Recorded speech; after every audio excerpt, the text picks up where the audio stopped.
New direction. My name is Jay Izzo, and oh my golly gosh, I tell you what, this is awesome. This book, I got to tell you something.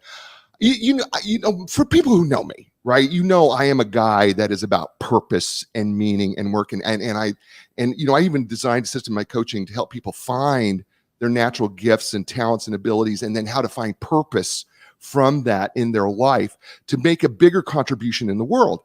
And then when I run across a book that speaks not only my language, but speaks everyone's language, I go, it's got to be shared with the world. And, you know, we're in 95 countries around the world, and I am so grateful. Listen, I know you guys have a lot of choices out there, and gals, okay? Lots and lots of choices. You choose this show every week. Thank you. I am so grateful to all of you. And the radio stations across this great country that put this show out, thank you so much. DB TV, right? David Bruner TV that you get on Roku and Amazon Fire Stick. You know what? We have 150,000 people who can tune in to watch this show. I want to thank you people for watching the show as well, because this book, I'm telling you, stay with the show, because Burn Ladders and Build Bridges is a book that is going to change your career life. I am telling you this right now. I'm telling you, Dr. Patterson, who is with me, has lived it. I have lived it, and I'm telling you, this is a language that you're going to want to hear. This is a toolkit that you want to pull out. This is a book. If you are in college, this book is for you. If you are an experienced professional and you go, you know what, I'm dreading going to work on Mondays, this book is for you. If you're someone who goes, I just want to do something more meaningful in my life, this book is for you. If you just say, you know what, I'm not living my purpose and I want to find my purpose, this book is for you. I am telling you, there's not a person out there who's listening to me right now that this book is not for. And if you say it's not for you, I guarantee you know somebody that it is for. And that's why we're going to talk about this book today, because it is absolutely brilliant. But before we get to him and the book, we're going to do what we do every week, right? And I walk you through the 4 areas of your life. We are 4-part people: physical, mental, emotional, and spiritual. All right. And the truth of the matter is we need to be working on ourselves in those 4 areas every single day. I've told you repeatedly that we've interviewed special operations forces people on the shows. We've even interviewed a general who was in the Iraq war on the ground, and they've all said the same thing. And what is that?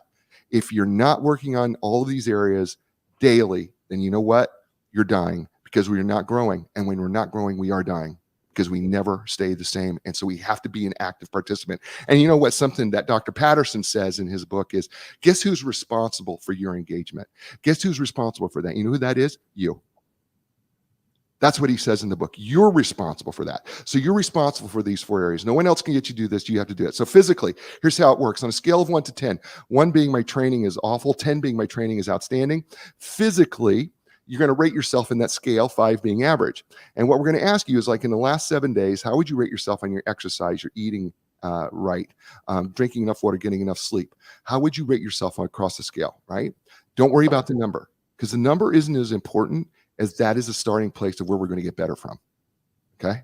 So if your number is a 4, that's okay. We're going to try to get to a 4.25 or a 4.5 out of 10 in one day, right? We're just going to improve a little bit. Maybe it's taking a walk. Maybe it's walking the dog. Maybe it's putting down the bag of chips or the sodas. Maybe it's, instead of drinking that, I'm going to drink a little more water. Maybe it's getting to bed just a little earlier, right? Could be a number of things, right? Go to the doctor, get a checkup. Right, that you haven't done. You haven't taken your physical in a while, right? So that's your first number. Second number is the mental number.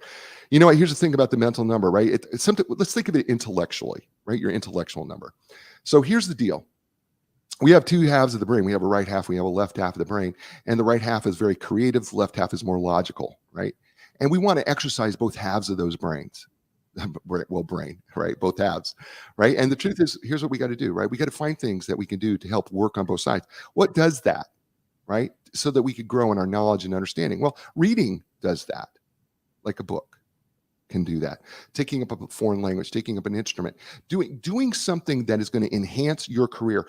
Dr. Patterson talks about in this book, and I think it's absolutely brilliant, right? Is you got to be an active participant in your growth. You got to create your own way. Sometimes you got to create your own place in your job. Right? You know what? That's going to take creativity, and it's going to also take some logic. That's using both halves of your brain. And you know what? You've got to keep working on improving yourself over the course of time. That requires both halves of your brain. So on a scale of 1 to 10, how would you say you are? All right. Third area. This is the emotional area. Listen, we've talked about emotional quotients, emotional intelligence on the show. We've talked, Daniel Kahneman, all sorts of folks who have done all sorts of research, Daniel Goleman, on emotional intelligence. The truth of the matter, it comes down to two things. One is, how well are you able to control your emotions under stress and pressure? And then the second is, how well are you able to tap into and understand the emotions of others? And that requires active listening. You know who says that in his book? Dr. Patterson talks about active listening. So on a scale of 1 to 10, how would you rate yourself in emotional intelligence? Right? Okay, good. Okay, that's your third number. Fourth number, spiritual. You know what? It's really interesting about the spiritual, because if you remove the physical, mental, and emotional, what you have left is a spiritual part of yourself. We all have a spirit that we run to. We all have faith in something. We have to believe in something. We all, when things go bad, the first thing we run to is generally our God, because we believe that that's going to give us peace, or it's going to make things be centered, right? And the truth of the matter is, what we're looking for is, in the midst of chaos, is we're looking for something that can bring us peace and centeredness, right? For a lot of people, that is God. For some people, it's nature or meditation or something else. The question is, how's it working for you? And then what are you going to do to change it? So on a scale of 1 to 10, how would you rate that yourself on that level? All right, those 4 areas, right? You put those numbers together. It's kind of like the air in your tires, right? If the air in your tires are uneven, you know what happens? Your car doesn't run right, right? And if one is really, really low, you're going to ruin the car, and you're going to ruin the tires. The whole point is to bring up all your tires to the right inflated height so that the car can drive right, because you're that car. And speaking of someone who's got his tires inflated correctly, his name is Dr. Alan Patterson. He has more than 3 decades of international consulting experience in change management, leadership development, and executive coaching. 2006, he formed Mentor. Is it Mentor or Mentore? Mentore. Thank you. A consulting practice that focuses on aligning strategy, organizational structure, job responsibilities, and skill sets to shift major businesses. He has worked with a number of great organizations. You may have heard of some of these, like Anheuser-Busch, Biogen, Federal Reserve Bank, Johnson & Johnson, Hewlett-Packard, Major League Baseball, Merck, SeaWorld. You may have heard United States Navy. You may have heard of some of those. He's been featured speaker, workshop leader, and expert resource for the American Institute of CPAs and the Business Learning Institute, and giving presentations to several human resource associations. He's also served as adjunct faculty in the executive of MBA programs at the University of Wisconsin-Milwaukee and in Wisconsin Oshkosh, and graduate schools at Bryant University and Lesley University. Ladies and gentlemen, please welcome to the show, and welcome for the first time, and hopefully not your last, Dr. Alan Patterson. Welcome to A New Direction. Jay, I want to say something, okay? Sure. I'm exhausted. I haven't felt this upbeat this quickly. And you know what's funny? I think we've met each other in a different life. I really, honest to God, I really, really think we do. You think we did? I think so. I got to tell you something. I felt like I was like going, did I help him write this book? Because you did. We have the same thought processes here. You talk about mavericks, and I talk about ladder burners, and other people talk about rebels, right? And other people talk about outsiders and troublemakers, and we're talking about the same kind of person and the same kind of mindset. And you know what? You've got me by 11 inches. I'm 5'4", 5'4.5". The half is really the important part. Yeah, well, it's okay. It's all good. It doesn't matter. Can I tell you something? It's not the size of the man, it's the size of the heart. And that's, and you know what? Your heart is as big as mine. And we have a heart for people, and we want to see them succeed and grow. And we want to see them find their purpose and in this world and make a contribution to life much bigger than themselves. I couldn't agree more. You know, and that's what you and I know you and I are about that. And I read that in your book, and it really came forth in every page that I read in this book, and I have highlighted it and dog-eared it. It's in pretty bad shape after I've gotten through with it reading it twice. But it's such an inspirational book, and I think people who are looking for a career, and I just want to share something that you wrote. Because I want to tell people what the purpose of his book, because this is what he wrote in the purpose. My purpose is to, and this is Dr. Patterson talking, is to validate the hazards in climbing the corporate ladder. That may be speaking to you. Propose a different approach to career development. Boy, you're probably looking for that. Describe the principles, practices, and skills needed to engage in work with meaning and purpose, and we all are looking for that. And when you start to see that he puts that purpose out there right at the beginning, you need to know that he's got a heart for you. And so wherever you're listening to us right now or watching us, you're gonna see that in there. So let's just jump right in. Chapter 1 is titled "To Swim in the Pacific Ocean," and you talk about the American way, right? And you actually have a subtitle here called "American Dream or American Myth." Let's talk about that for a little bit. What do you mean?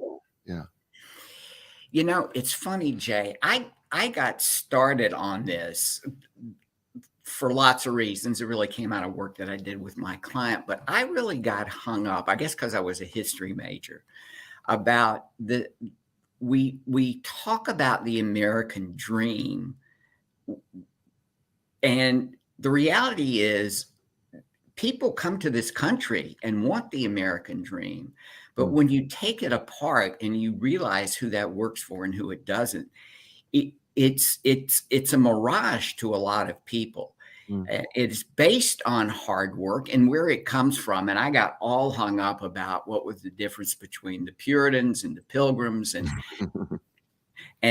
who the reason for coming here. Right. And I am absolutely intrigued by what seems to be so American about this. If it exists, we have the right to go after it. I mean, how do you explain westward expansion as a need? And it is so baked into what we do that all those original principles that people came here for the freedom, the religious freedom part. But beyond that, what really got baked into what I think later evolved into the latter was this very firm belief that working with your hands and hard work was doing God's work. And so that was the focus. And for that, you would be rewarded. And you get this push and this need to, depending on which historian you read, about why was it better on the frontier? Because the frontier is really the line between what's existed and what can exist. And that really, it from a psychological point of view, and I'm not a psychologist, many days I think I am or offer free advice, but I can tell you that is partly what seems to drive what it means to what the American dream is. The reality, and I think we've seen it. I haven't experienced this as much as people that are not white and that are not men have known for years, and that unfortunately the dream doesn't work for everybody, and that's why I think it's a myth. Well, I'm going to take it a step further than the obvious. I think, psychologically, as a psychological professional, I think one of the things that I tell my clients and I tell people is, the myth is that hard work leads to success, because, your best efforts may not lead to anything. Right. And at the same time, some people may not give their best effort and it can lead to amazing things. And so this idea that somehow hard work equates to success is really not true. It may have been true. It may have been true early on where, like you said, in the frontier, because you worked with your hands, that, you worked hard and you had to work the land and you did that. And that would, eventually over time create success. But in terms of today, your effort does not necessarily return a result. Right. Right. I think that's apologize for barking. No, that's okay. Dogs bark. That's my point. And that one of the first stories that I tell is about what it means when someone really grabbed me in a client scenario and said, I have to talk to you. I didn't get the promotion that I wanted. And I said, well, tell me what happened. Well, I did everything that I was supposed to. And I was told I did a good job all year long. And then and this wasn't in competition with other people. This was just to move up from senior, junior to senior. And so I said, well, did you go to your boss and talk about this? And her response was, and it could have been him or her. Sure. The response was, why would I do that? Mm. And it made me realize, and this is very personal to me. I mean, this is how I grew up. I was what I would call a classic high achiever, studied hard, worked hard. And I expected that there would be a payoff for that a good job speaks for itself. And it doesn't. And the reason is because of the judgment that comes into it. And you can say that's right or wrong. That's just reality. People make judgments about people all the time. But unless you know what that means and how you work through that. And so now, Jay, it's a skill set issue. Of course you talk to your boss. As a matter of fact, you're the one, if you're going to burn the ladder, you're the one that's going to initiate those discussions. Jay, let me get some thoughts from you and ideas from you about what I'm expected to do and what success looks like. Right. I'm really all ears so that I understand where I am and how I stand in terms of where we now. Let me ask you a question. What's it going to take a year from now if I want to move up to the next level? And I mean, in as concrete terms as possible. Oh, you can have those conversations.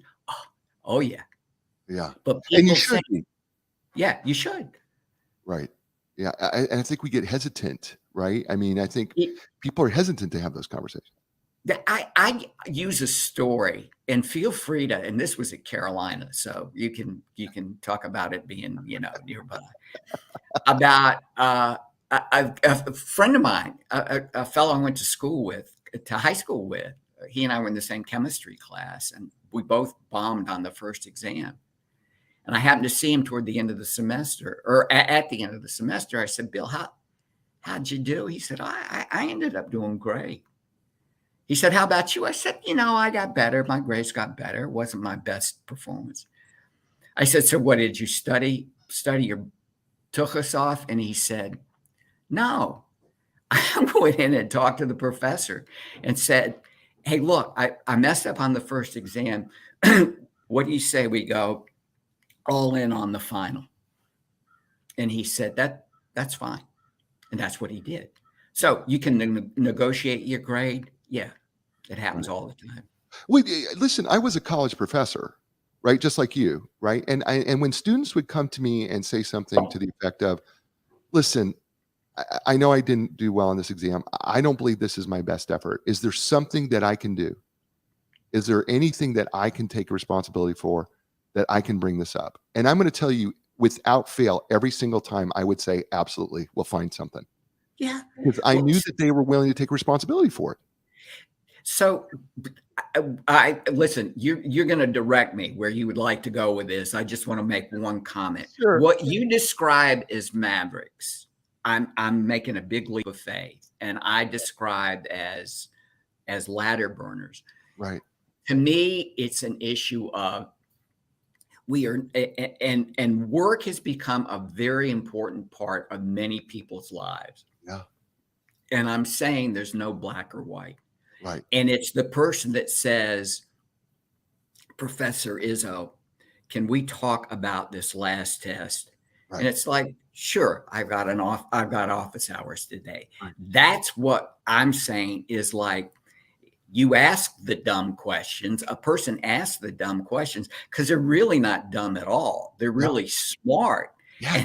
And it's like, why wouldn't people? I don't, and I'm not talking about in college now. I'm talking about at work. It's like, Dr. Patterson, I'm not sure what that means when you say we need to work smarter, not harder. Give me, can you tell me what that means? I really want to know. And it's like everybody else is going, I'm glad I didn't do that. But it's so true. By the way, the book is entitled "Burn Ladders and Build Bridges," and we're just getting started here with Dr. Alan Patterson. You're listening to him here on A New Direction, folks. I have two outstanding sponsors. One is Epic Physical Therapy. They are my physical therapists, but not just mine. They're the physical therapists of professional athletes and people all over. I'm telling you, when you're ready for your epic relief, your epic recovery, and your epic results, go to epicpt.com. That's EPICPT.com.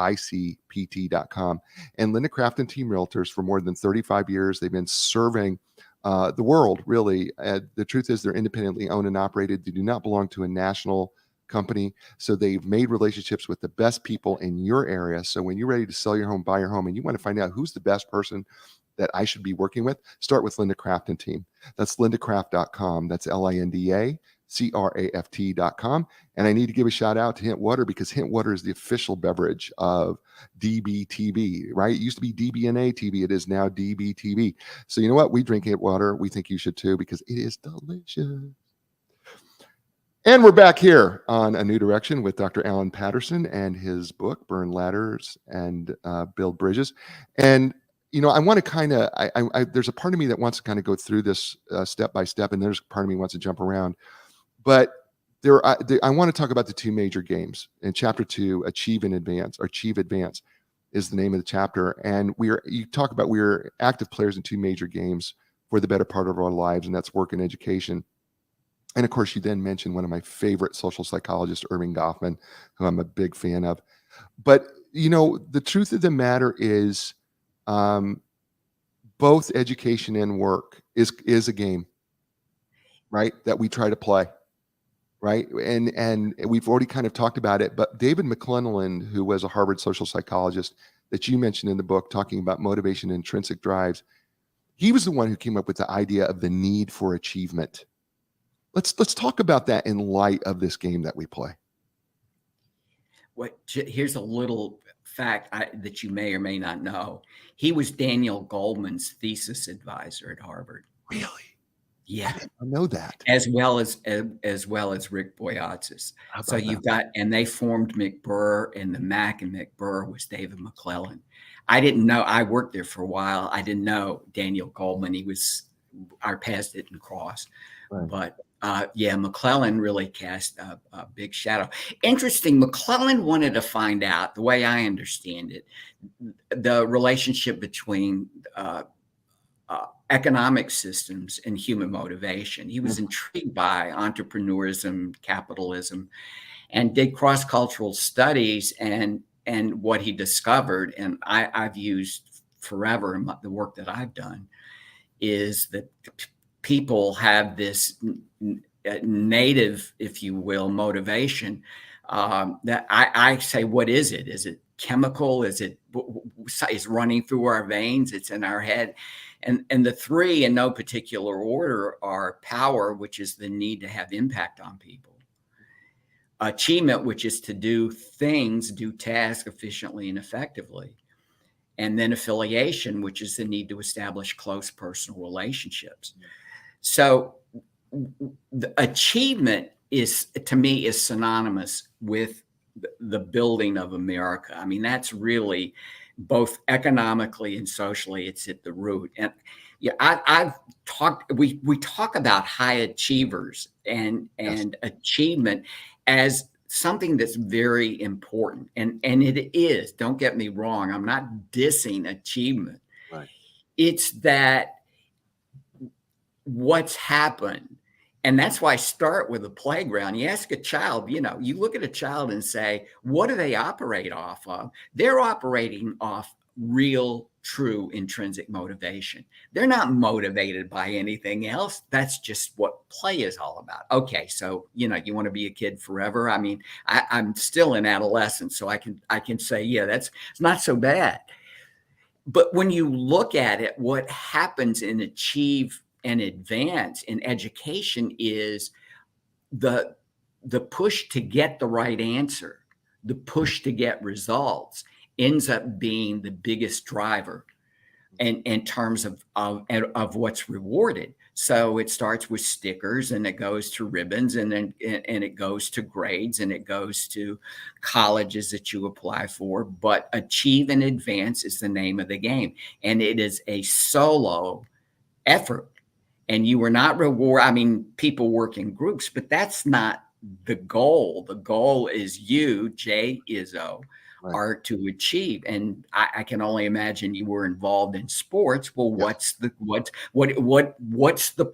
The point is do your best and be the best. And so you can't say that's not. I can't say or don't feel it's not important. I'm saying, but what about all the other stuff? You've got 4 principles. You don't have one. You've got 4. Right. And I'm not going to steal them. But you can't tell me that achievement is going to answer all of those. They don't. Principles of why they're important. And so what I say is me, I was the good. I'm not saying you weren't. I was the good student. I was the one that I can hear my dad saying, well, all A's and 1 B, of course he's going to say why the B. Right. And so when you realize people that are on that path and those that become perfectionists, it becomes overachievers.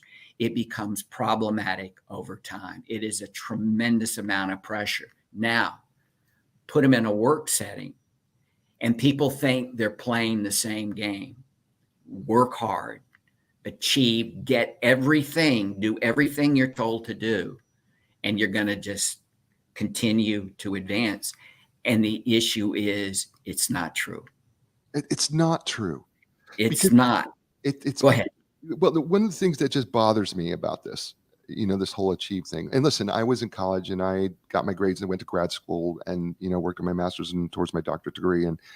And the truth of the matter is, that's all fine and well. And I have no regrets. I'm glad I did it and everything like that. But then when I get into the workforce, what I really find is creativity is so much more important. Being able to be emotionally available and understanding the emotions of other people becomes far more greater than anything I could have achieved. As an entrepreneur, it's the creativity that I find so much more valuable. Right? Are results important? Of course. Do I have to make a living? Of course.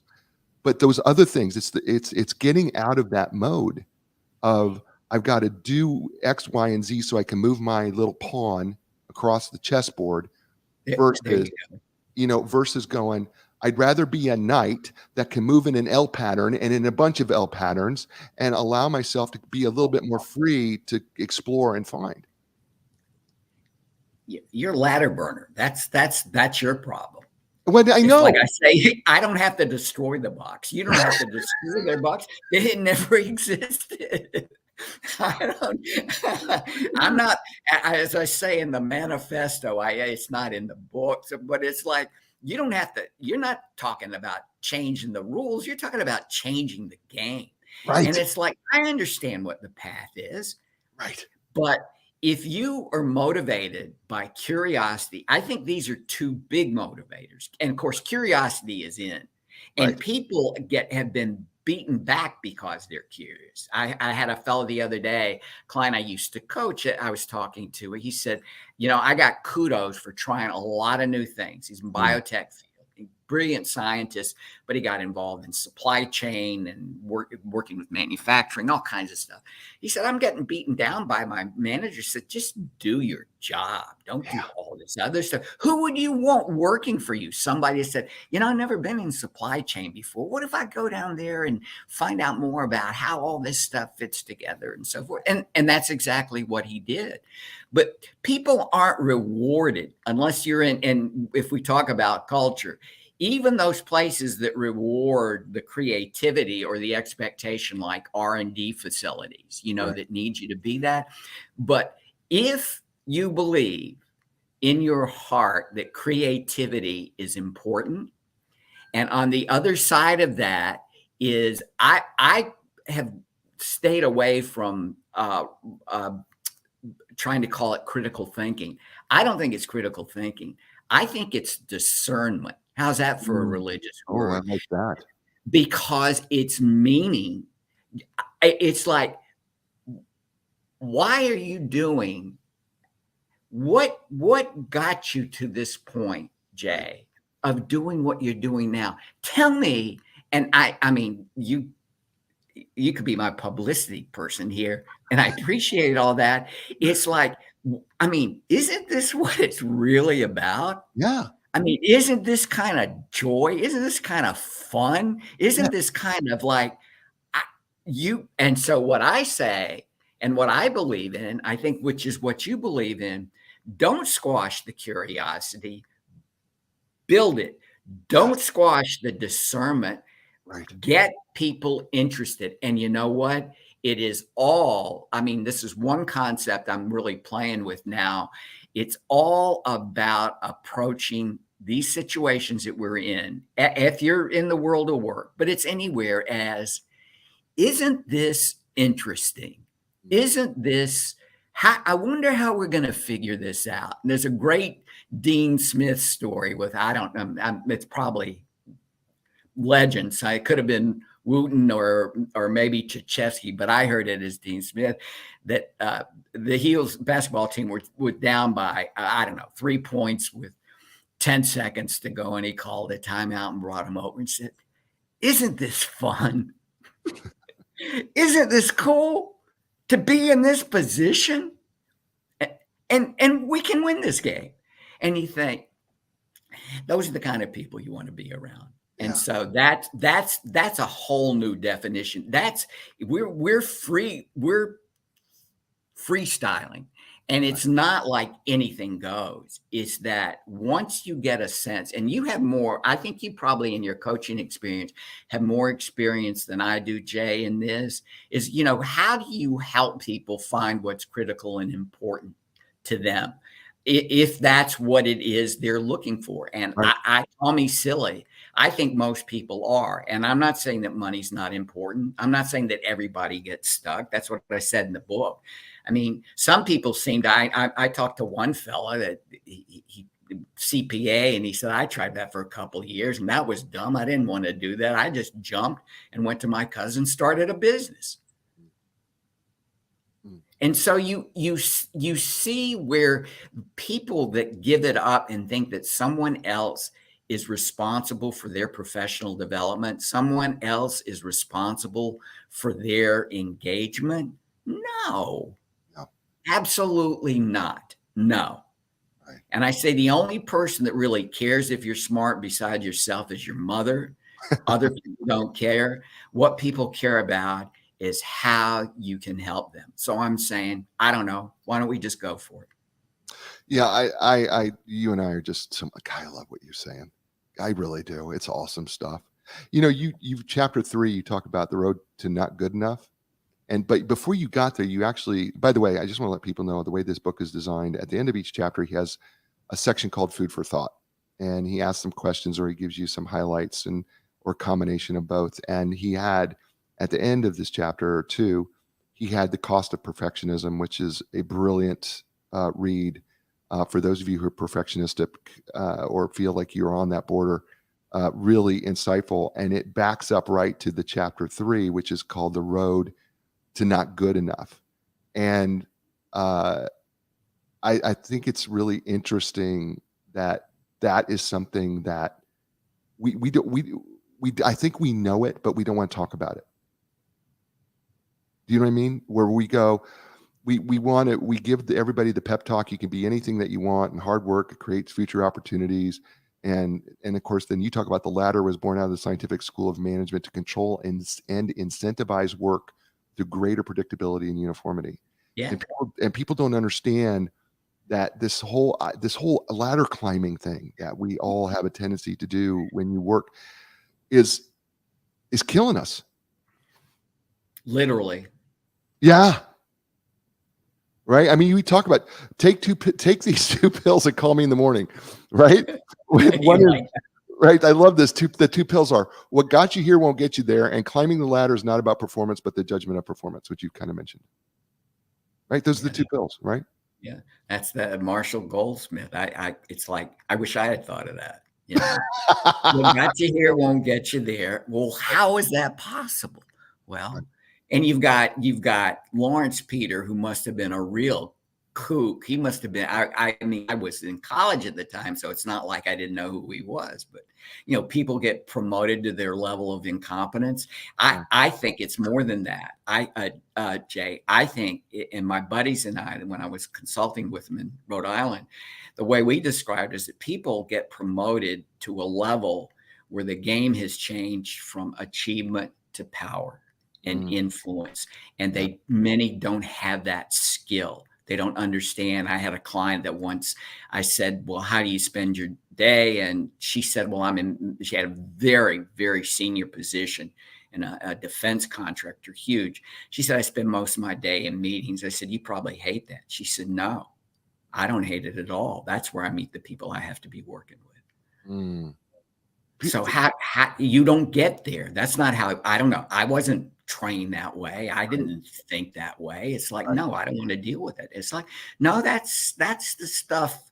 That's the stuff. And once you break this down, once you realize, the reason I say it's the road to not good enough is that constant drive, that feeling like, especially if you don't get the job or get the promotions, what did I do wrong? It is so out of your control.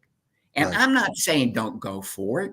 I'm not saying 3 seconds left and 5 points behind. I mean, Carolina beat Duke with, I think I scored 14 points in 10 seconds one time. It's like, hallelujah. I'm not saying don't have the drive. I'm saying have the drive, but do it around those things that are really critical and important to you. And not left to the judgment of others. I understand other people are going to give you feedback along the way. That's good. But and the best feedback, you tell me, when you know that somebody's got your back and they say, look, let's talk about what you just did. I want to tell you what I saw. That's a gift. So but where are those people? Those people don't those people are out there. And part of what I say is moving through the chapters is you have to find those people.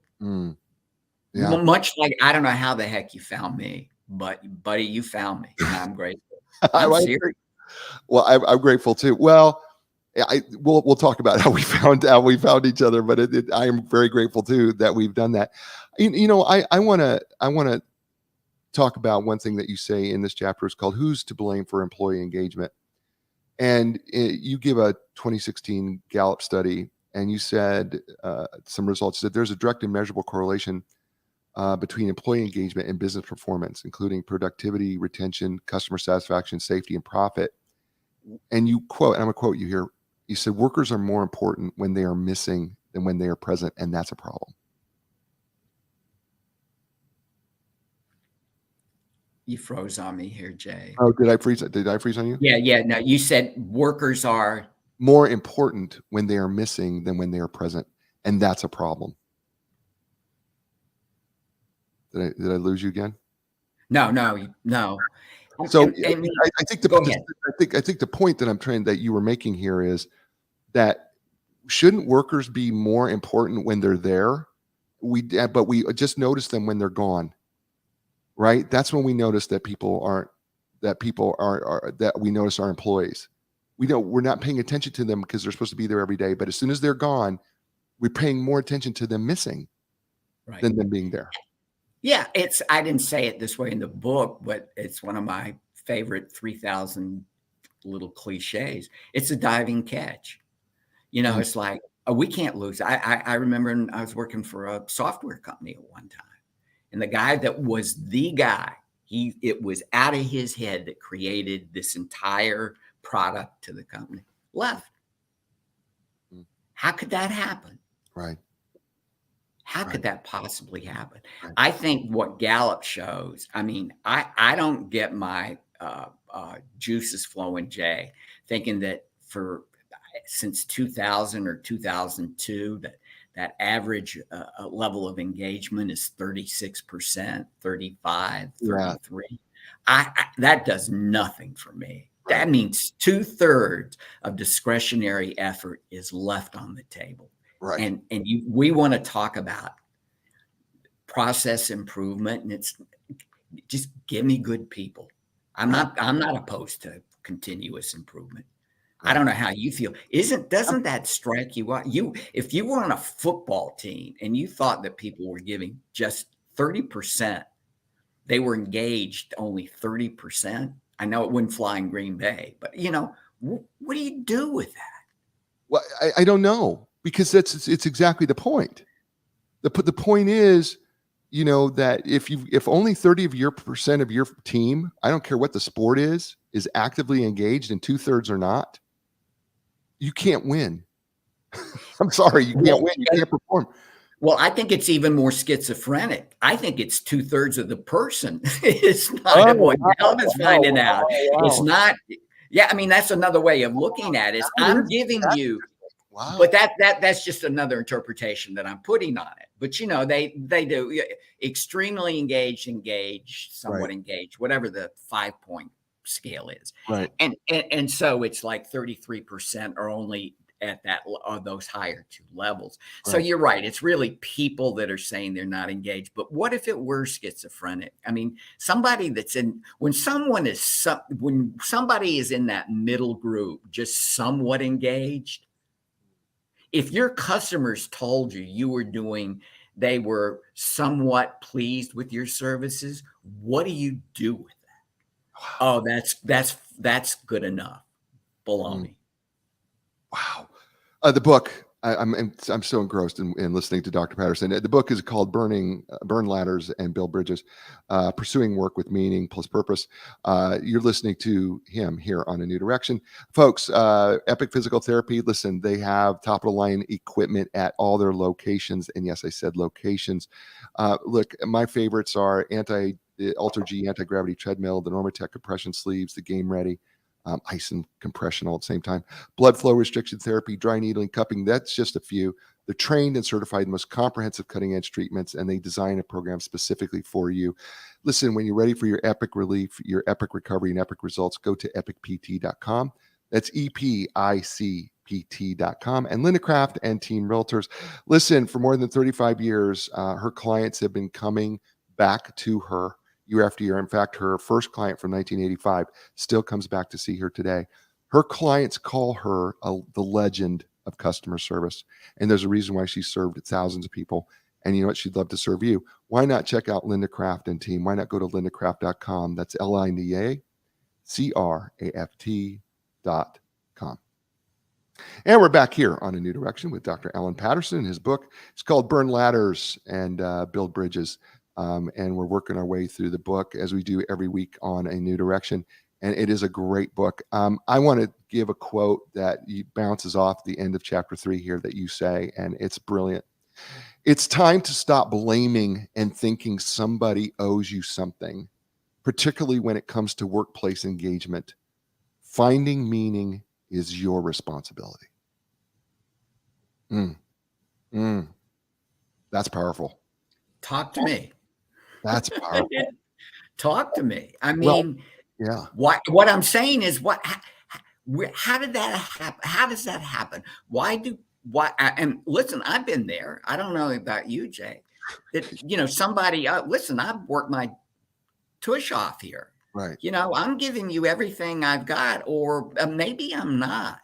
Right. But nobody owes you anything, and you want to be engaged. How is it? And this is one of the biggest issues that organizations face about thinking about culture is going to solve it.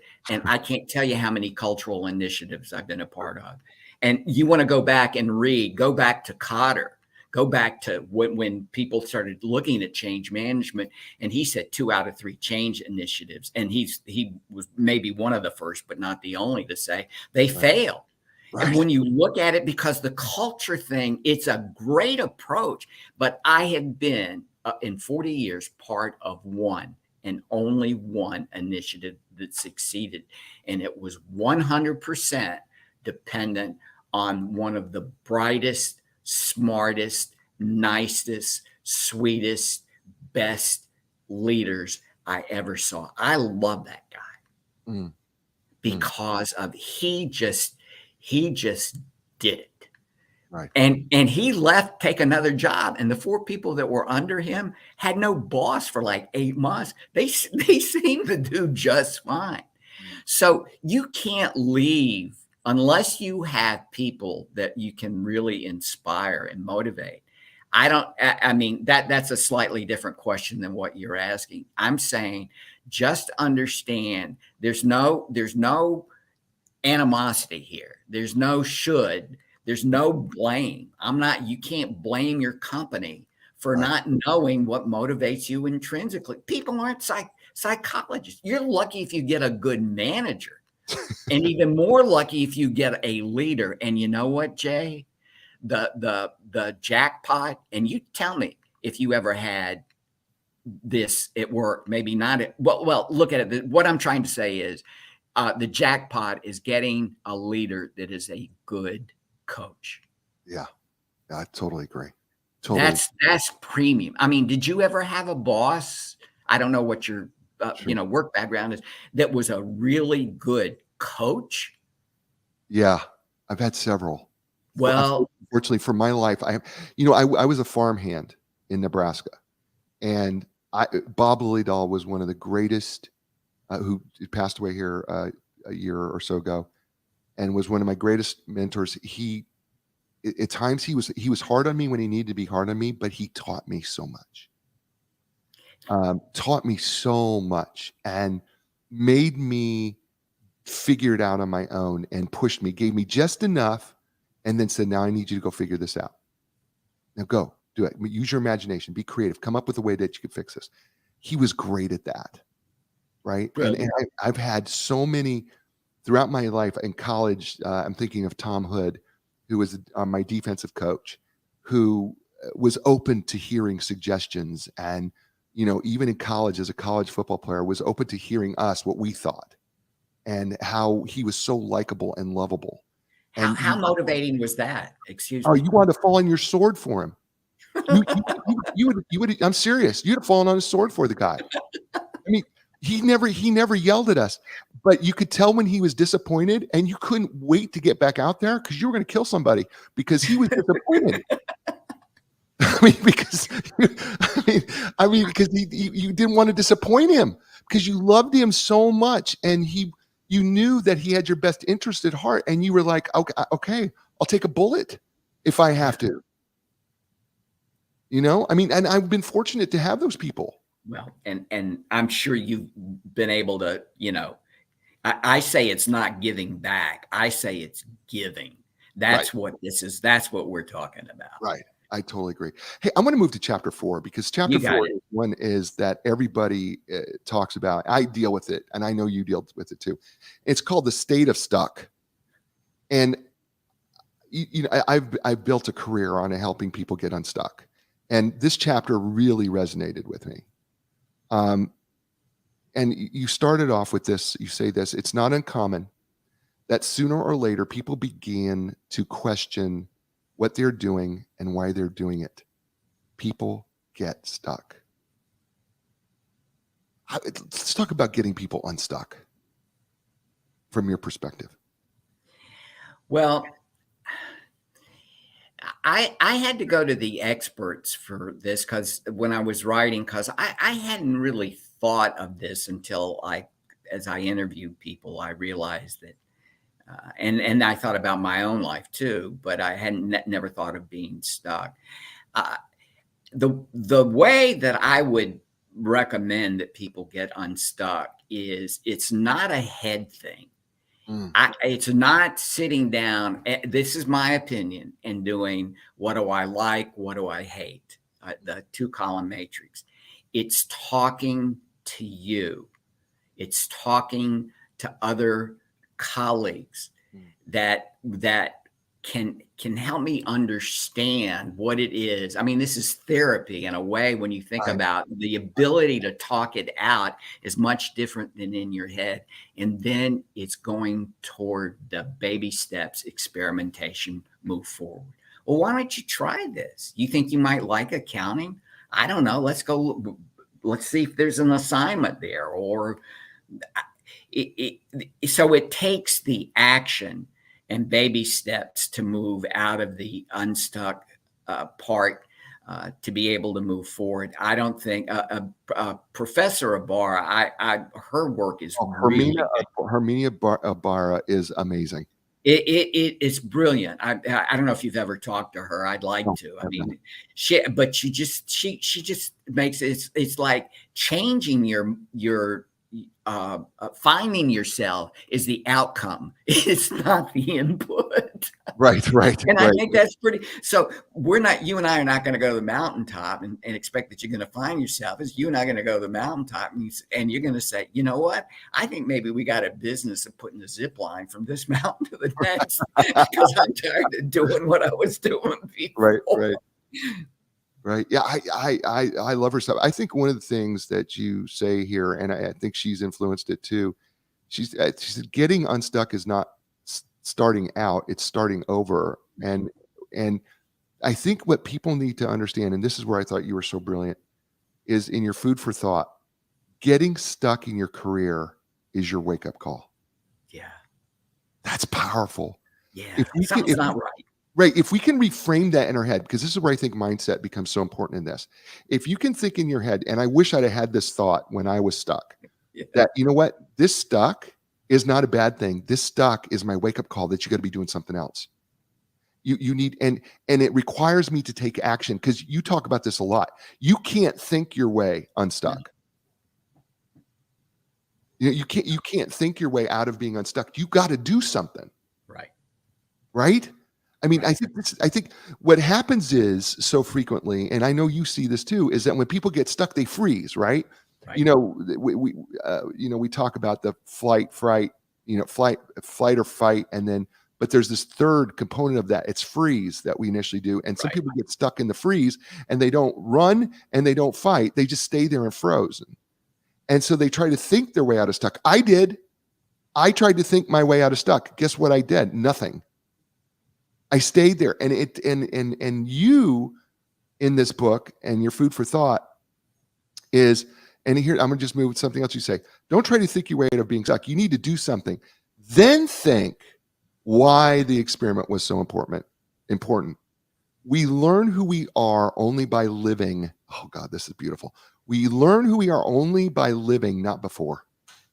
I wish I could claim that as my own, but that is beautiful. Hard. It is. It's poetry. I mean, I don't know. I'm grooving on your spiritual pillar there, buddy. I am. Well, let me. I know our time's coming to the close here, and so maybe we'll get a chance to do more of this. I want to say the Dici, who I found out was the guy, along with his business partner, academic partner, that talked about intrinsic motivation. Mm-hmm. He said it's spiritual. Mm-hmm. When you find yourself and you really groove on it, it's the it. Yeah, it is. Yeah, I just hope people who feel unstuck will reframe it in your head, and that you'll reframe this to understand that you're stuck is your signal to do something else. It's your wake up call. I love that. Chapter 5, real quick. I want to just talk about ladder burner beliefs. Let's just talk about a few of the ladder burner beliefs, because ladder burners, I call them mavericks, but I love ladder burners. Give us a few of the ladder burner beliefs. But what is a ladder burner? Well, I think that one of the biggest biggest thought process is that their meaning and purpose define how their career develops. And so it's highly nonlinear, and that's not a problem at all. Ladder burners look for inspiration through people, and I call these people interested and interesting, and they inform you of what they mean to you and what's critical and important to you. Ladder burners don't worry about they don't worry about the formality. It's not that they will challenge authority all the time, but I say they like to open a closed door. I always think of the movie theater. You know, one door's open and the other exits are closed, and they're not locked for the most part. Nobody goes through them. Ladder burners do, because they are really motivated by something that is much more meaningful. And I think it's not, people have asked me, well, you talking about extroverts and people, and no, that's not it. I think it's having that confidence that motivation, that what you're motivated by is who you are, and that you're comfortable with that. And that is just fine. You know, we've been on an hour and it's gone so fast. I've totally enjoyed this with you. Me too. I would love to bring you back sometime. I hope you would be. Let's do it. I would love to do that. Tell people, Dr. Patterson, how they can get a hold of you. Ladderburners.com. Go there. You find a place, or you could, if you want to email me, it's my sister's site there, A. Patterson. Oh, no. Sorry. Let me go back. You'll like this, Jay. Trouble@ladderburners.com. Love it. Trouble@ladderburners.com. That Dr. Trouble. And the book, where's the book going to be? The book's going to be at Amazon. Be the best place to grab it. Yeah, and anywhere books are sold, you can ask them for it. They'll get it in for you as well. It's a beautiful book. Burn ladders, build bridges. Ladies and gentlemen, that's the show. You know what I say to you every week. You know what? You're in control of 3 things in your life, regardless of what happens. It's not always easy, but you're in control of your attitude, your effort, and your resiliency. It's up to you to take control of those things, because you can do that. It's not easy, but you can, because those are within your control every day of your life. I'm going to be back next week with another great guest. It's going to be another great book. It's going to be another great show, as I say to you every week. And I want to thank all of you everywhere. Ciao, everybody.